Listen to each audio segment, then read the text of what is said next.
Good morning, students. In this video, I am going to explain about continuation of magnetism, that is, origin of magnetization. We already completed the definitions of all magnetic intensity, magnetic induction, and magnetization, and we also completed the definitions of permeability, relative permeability, and also susceptibility. In this video, I am going to explain about origin of magnetization. Means how the magnetization property will be erased in the materials. So the magnetization property depends on the magnetic moment of the materials. Magnetic moment is like a force developed by the materials. That magnetic moment will depends on three factors, that is orbital motion of the electrons and the spin motion of the electrons and the spin motion of the nucleus. So we'll discuss first orbital motion of the electrons. So what we are going to study is magnetic properties of solids arise due to the electrons undergoing different types of motions in an atom. These motions give rise to magnetic dipole moments. As I already told, magnetic moments is the main reason for the magnetism property of the materials. That magnetic moment develops due to the movement of the electrons and the movement of the nucleus. Also, the electron movement is two types, that is orbital movement and the nucleus movement, spin movement. We'll see first what is the orbital motion of the electrons. The orbital motion of the electrons is nothing but, we know that inside an atom electrons move around the nucleus in specific orbits. Inside the atom electrons are, according to Bohr's atomic theory, electrons are revolving around the nucleus in the specific orbits. Each electron orbit is equivalent to the small current loop. Each electron orbit behaves like a small current loop because the electron movement is going on in that area, and it behaves as an elementary magnet having a magnetic dipole moment. So every electron movement produces the finite magnetic moment. The sum of all the electrons movements gives us the total orbital magnetic moment of an atom. It can be shown that elementary electron magnetic moment is given by Bohr magneton, that is mu b is equal to Eh upon 4 pi into Me. Me is the mass of electron, E is the charge of electron, H is the Planck's constant. Substituting all the values will give the basic fundamental value of the Bohr magneton, that is 9.28 into 10 power minus 24 ampere per meter square. So from this we can understand that orbital moment of the electrons produces finite magnetic dipole moment that is measured in Bohr magneta. Means when the electrons are revolving around the nucleus, its path is discovered as the small current loop and behaves like a small magnet, and which will produce as the finite magnetic moment. Sum of all the electrons movements produces the net magnetic moment. That net magnetic moment is measured in Bohr magnetons. So we'll see from this diagram we can understand the moment of the electrons around the nucleus. Here we know that the electrons are revolving around the nucleus in the specific orbits. That electron movement around the nucleus is shown here. That produces the orbital magnetic moment, and in the same way the electrons revolves around itself produces the spin magnetic moment, or we can say that electron spin. So nucleus also revolves around itself, that produces the nucleus spin magnetic moment. Here total magnetic moment is equal to the uh, orbital of orbital of electron orbiting nucleus and the spin magnetic moment. Here the electron spin can be understood from the here. Each electron is spinning about itself, and this gives rise to a magnetic dipole moment. It can be shown that spin magnetic moment is given by mu s is equal to G into E upon 2m into S. This is a constant value, can be written as gamma, or we can say that G factor. This is said to be the gyromagnetic ratio. S is equal to ms into is an angular momentum. So depends on the spin of the electron also, the magnetic dipole moment will be affected. So that can be measured in the spin quantum number, or mu s, spin magnetic moment mu s. Then before that is the orbital magnetic moment. This is the spin magnetic moment mu s. It depends on the gyromagnetic ratio, or a constant value, that is minus 2.0023. Here s is nothing but a angular momentum, that can be written as ms into h cross. Ms is nothing but the spin quantum number. That spin may be positive spin or negative spin, depends on the direction of rotation. So that is a spin quantum number can be written as plus or minus 1 upon 2. And next, the net magnetic moment also depends on the nuclear spin. Nuclear spin is nothing but the nucleus also revolves, rotates around itself, and it also contributes to the magnetic moment of atoms due to the magnetic field produced by the protons. So it can be shown that nuclear magnetic moment mu(n) can be written as Eh upon 4 pi into mp. Here the protons are responsible for the nuclear spin, that is the value of the mu(n), basic fundamental value of the mu(n) is 5.05 into 10 power minus 27 ampere meter square. The magnetic moment of nucleus is about 1 upon 1837 of the magnetic moment of the electron. Therefore, in studying the magnetic property of solids, the magnetic moment due to the nuclear spin is neglected. So the nuclear spin is very less. So the nuclear spin is neglected in this way. Here, the mainly spin moment of electron and the orbital moment of the electron is considered. The net magnetic moment of the atoms can be written as the spin moment of electron plus orbital moment of the electron.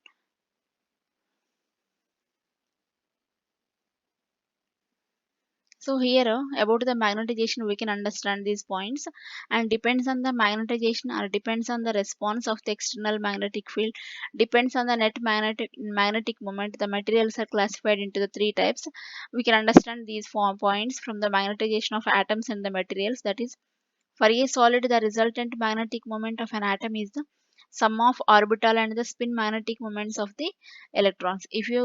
If you add all the magnetic moments of electrons, that will give us the spin moment and the orbital moment of the electrons. The major contribution to the atomic magnetic moment comes from the spin of the unpaired valence electrons. Number of such magnetic moments aligns in the different direction too, and it results to a net non-zero magnetic moment. If you add all the magnetic moments of the all the electrons and the electrons and the atoms, then it will give us the total magnetic moment which is non-zero. That will produce as a finite magnetic property in the materials. When materials is placed in a magnetic field, the atomic dipoles responds to the external magnetic field. Every atom behaves as a dipole, and that atomic dipole's response depends on the direction of the external magnetic field when the external field is applied on the materials. Depends on the response of the external field and depends on the alignment of the magnetic dipoles or atomic dipoles. The materials are categorized mainly into the three types. Those are diamagnetic materials, paramagnetic materials, and the ferromagnetic materials. Diamagnetic materials are the atomic moments are weakly aligned along the opposite direction of the external field. In paramagnetic materials, atomic moments are weakly aligned along the same direction of the external magnetic field. Atomic moments are strongly aligned along the same direction of the external magnetic field. In diamagnetic materials, atomic moments are our net atomic moment is weakly aligned along the opposite direction of the external field. In paramagnetic, these are weakly aligned along the same direction. In ferromagnetic, strongly aligned along the same direction of the external magnetic field. These ferromagnetic materials are said to be the perfect magnetic materials. Here from this diagram we can understand the alignment of the magnetic moments. In diamagnetic, when external field is zero, they are like this. The magnetic moments, the individual atomic magnetic moments are like this. When the external field is applied, then all the atomic magnetic moments are aligned opposite direction to the external field. In diamagnetic, this can be observed. So these are the weak magnetic materials. If you go for the paramagnetic, if H is zero, then they are randomly arranged. All the materials, all the atomic magnetic moments are randomly arranged. If finite external magnetic field is applied, then all the atomic magnetic moments are aligned in the direction of the field. In case of ferromagnetic, in case of ferromagnetic, if H is zero, they are randomly arranged. If H is present, means external magnetic. If H is nothing but the external magnetic field strength, if that is present, then all the atoms are arranged in the direction perfectly aligned in the direction of the field. In the paramagnetic ferromagnetic, this is the weak alignment of the magnetic moment in the direction of the field. This is a strong alignment in the direction of the field. So these are the perfect magnetic materials. We'll see the main differences between the diamagnetic, paramagnetic, and ferromagnetic. So here a classification of magnetism on the basis of permeability. So we can say that allowing the magnetic lines of force depends on the basis of permeability. Permeability is nothing but allowing the magnetic lines of force through the materials.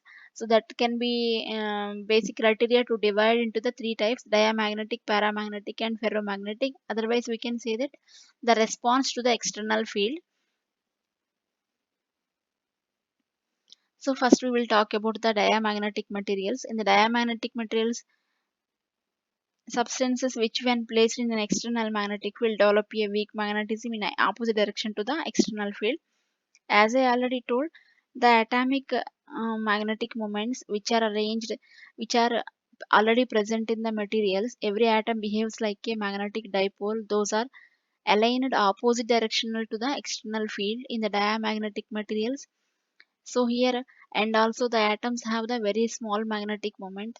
The magnetic moment is very less, and they slightly repel the magnetic lines of force, and the repulsion is more here.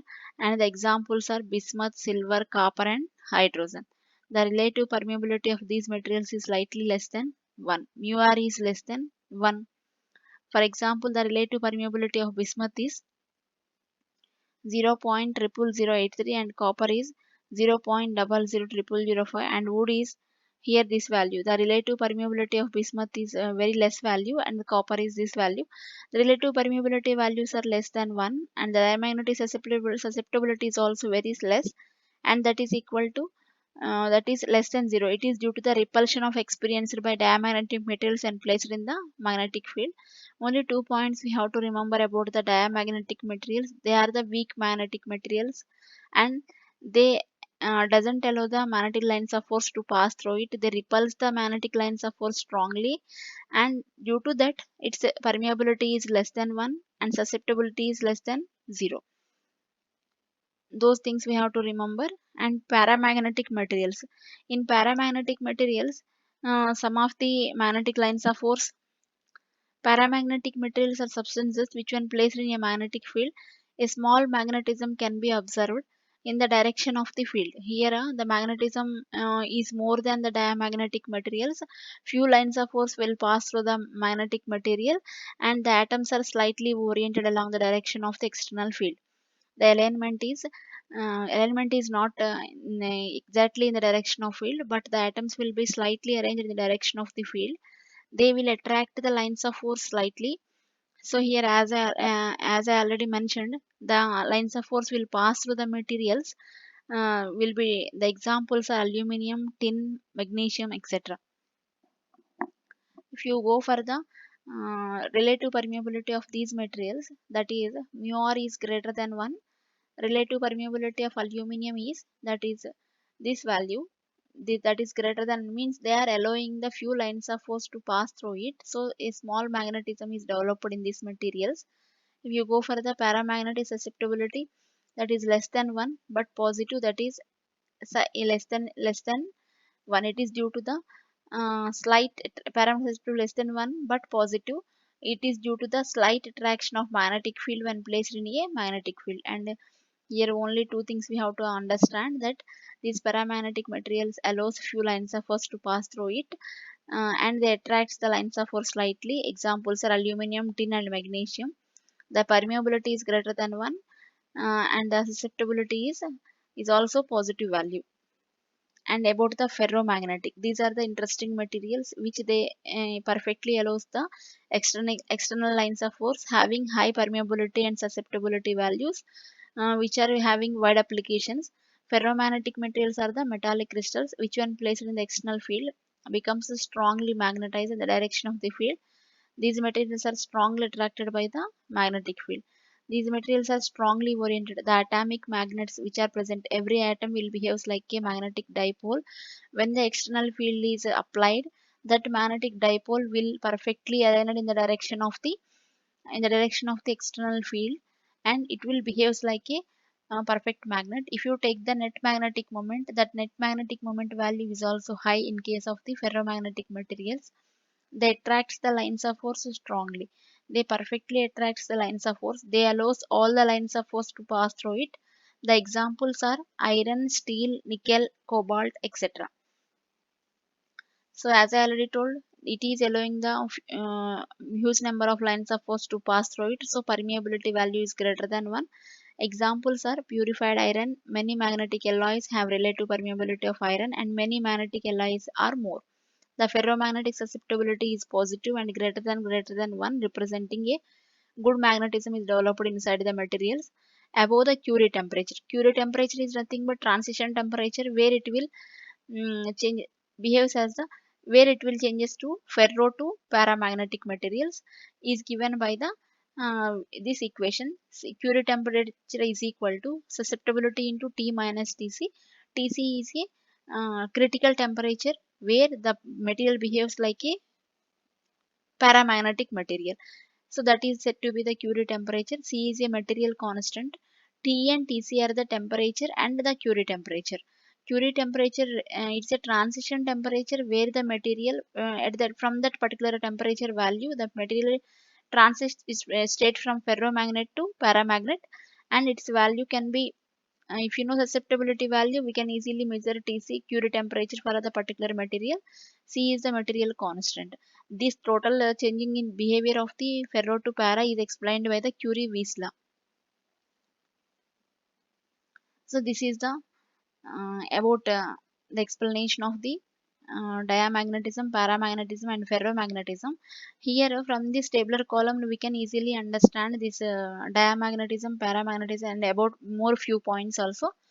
So the property, first property, behavior in external magnetic field. So diamagnetism is a weak magnets and paramagnetism is a weak magnet in that same direction of the external field, develops a strong magnet in the direction of the external field.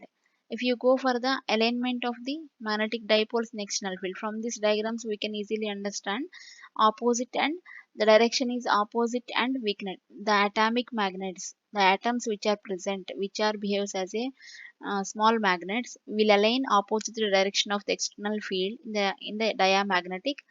In paramagnetic, all the magnets, all the atomic magnets or dipoles will behave will align in the direction of the external field. In ferromagnetic, all the dipoles will align strongly in the direction of the field. Response to the external field strictly repelled by the external magnetic field. Diamagnetic materials repels the external magnetic lines of force. Paramagnetic attracts the external magnetic lines of force. These ferromagnets strongly attracts the external magnetic lines of force. Relative permeability that is less than 1 and the paramagnetism that is greater than 1. For the ferromagnetism that is greater than 1. So relative permeability is the values are represents the how they are allowing the magnetic lines of force. Here examples are given for the bismuth, aluminum, and the ferrous.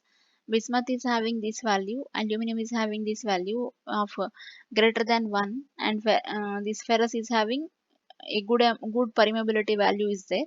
Susceptibility is also a constant value which represents the magnetization property that is very small and negative. For the case of diamagnetic, it is less than 1 but positive in case of paramagnetic, that is greater than 1 in case of the ferromagnetic. If you go for the effect of temperature and susceptibility, so in case of diamagnetic, it is independent of temperature. Here paramagnetic obeys Curie's law means after a particular temperature it will changes its state from paramagnet to some other magnets, magnetic material that is diamagnetic or ferromagnetic. Psi decreases with the temperature in complex way means both are in inversely proportional here. Here Curie point above which becomes paramagnetic. No Curie point in case of diamagnetic, no Curie point in case of paramagnetic, have definite Curie point above which they will behave like a paramagnetic materials. Hysteresis. Hysteresis, how they will behave like in the application of the magnetic field and it will be removed at the instant. Here not exhibited hysteresis property and these paramagnetic materials also not exhibits the hysteresis property.